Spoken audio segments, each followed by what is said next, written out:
आदाब नाजरीन, खैर मकदम है आपका लाजवाल न्यूज चैनल में। मैं हूं नरेंद्र सिंह ठाकुर। आइए नजर आते हैं खास खबर पर। सब डिवीजन मैंडर की मनकोट तहसील में एक शिक्षक की पिछले 2 दिन पहले रहस्यमय परिस्थितियों में मौत हो गई, जिसको लेकर मकामी लोगों ने पुलिस प्रशासन के खिलाफ जोरदार एहतजाज किया। वहीं उनका आरोप था कि पुलिस अब तक मामले की जांच करने में नाकाम साबित हो रही है, जिससे आरोपी भागने में कामयाब हो रहा है। वहीं उन्होंने ये भी कहा कि अगर जल्द से जल्द पुलिस इस मामले की निष्पक्ष जांच नहीं करती तो वह लोग हाईवे मार्ग बंद करके पुलिस प्रशासन के खिलाफ जोरदार एहतजाज करना शुरू कर देंगे और जिसका जिम्मेदार केवल पुलिस प्रशासन ही होगा।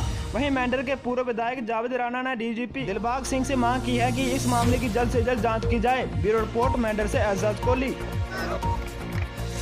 ये पूरी मेंढर का कत्ल है, इसमें सालस एक मेंढर की नहीं है, उपली सतह तक सालत है। मैं एसपी से साहब से करता हूँ, सिर्फ मेरे साथ चले, मैं वहाँ जगह पर नहीं गया हूँ, मेरे साथ चले, एसपी साहब चले, हम उस जगह का पूरा नक्शा लेंगे। हम किसी को नाजायज तंग नहीं करना चाहते।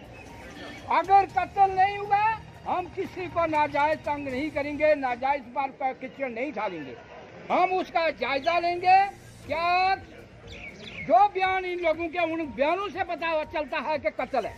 लाजवाल उर्दू न्यूज यूट्यूब चैनल को सब्सक्राइब जरूर करें और बेल आइकन पर क्लिक करें। बेल आइकन पर क्लिक करने से आपको ताज़ा तरीन खबरों की फौरी जानकारी मिलेगी।